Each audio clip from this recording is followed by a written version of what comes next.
So what are the pros and cons of using a digital altimeter versus an analog one? This is coming up in this video.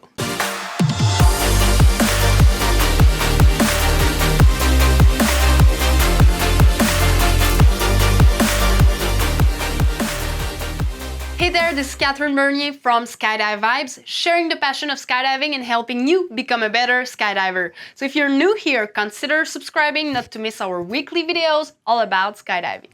So today we talk about the differences, the pros and cons of using a digital altimeter versus an analog altimeter. What I'd like to start with is actually that we will not be talking about the systems inside the actual altimeters. By saying digital or analog, it's mostly about the display of the altitude.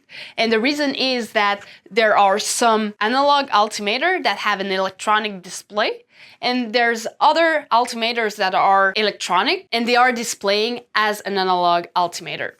So for that matter, let's talk about how the altitude is displayed. So digitally or analogic. So before we start, anytime in the video, make sure to check out the links and show notes in the description. You'll find a little bit more resources and also some links to the gear I'm talking about. So do not hesitate to check them out. So let's start by the analog altimeters.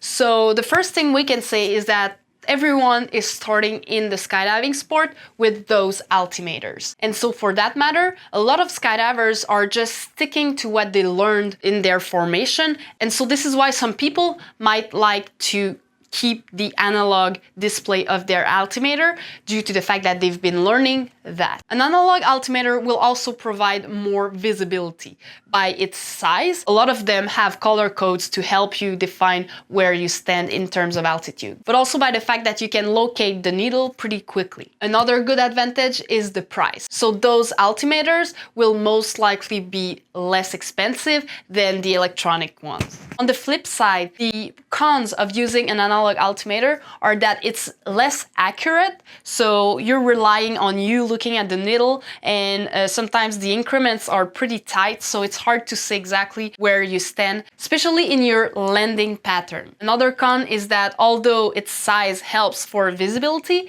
it's also a little bit bigger to wear. So some people just don't like the fact that it's bulky and big on your wrist. All right, so now the digital altimeters. So those electronic devices are more accurate, especially during the landing. So I know for me, when I started to be more experienced, I wanted to be more accurate in my landings and really notice which altitude I need to do in my pattern.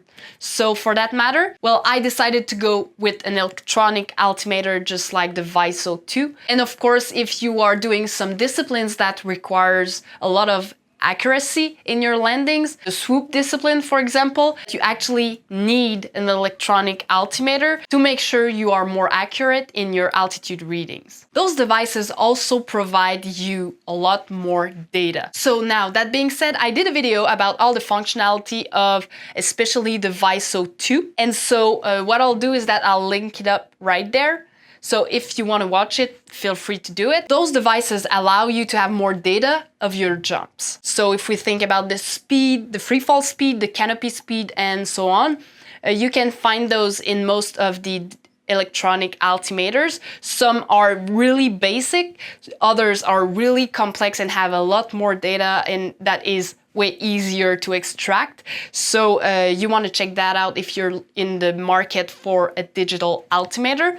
By the way, I'll have some links below about some of the altimeters that you can find on the market right now that offers you great data about your skydives. But in fact, as we speak, I know there's 2 new altimeters that will come out pretty soon. They are mostly in pre-order right now, but those 2 altimeters have a lot of data. I might do a video about comparing both of them, but we have the Dikunu altimeter and the Aeon 2 X2 altimeter that will in fact be computers on your wrist. So make sure to get notified when I put out that comparison video because it's gonna be really interesting. And who doesn't like new tech gear? All right, so now what are the cons of using a digital altimeter? Because yes, there are some. So the first thing is that those devices have batteries. So whether you need to replace the batteries or you need to charge them. That's an extra check that you have to make whenever you are about to jump, because you don't want to miss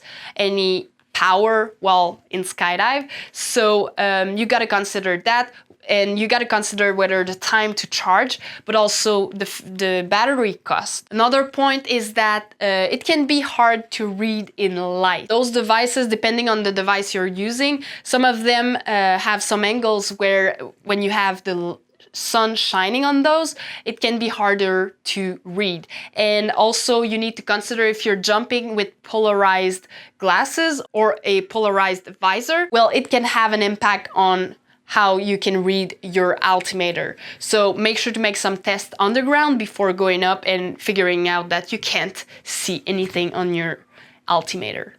Another point is that it's electronic, and electronics can bug.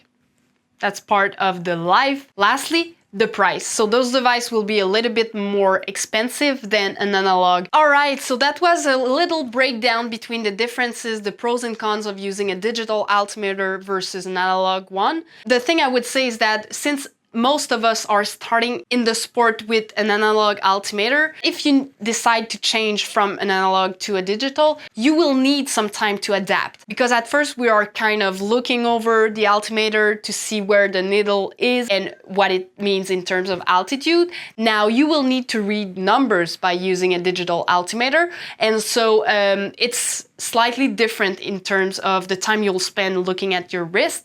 So you want to consider that. And I've seen a lot of people jumping with both at the beginning, just to make sure they get used to the numbers versus locating the needle. If it makes sense for you and you feel more comfortable doing it, just do it.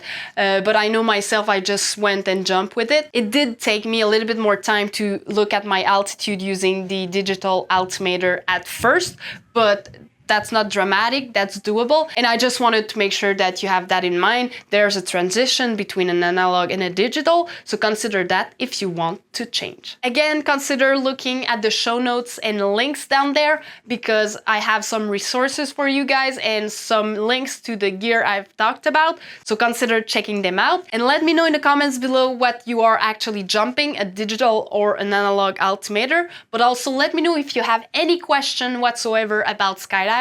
I might do a video to answer you. Alright, so I hope you've liked this video. Give it a thumbs up if so, and consider subscribing not to miss our weekly videos all about skydiving. We do gear reviews, we talk about skydiving safety, and a lot more all about skydiving. So you don't want to miss any video that I put out. On that, I tell you, keep jumping, stay safe, and blue skies.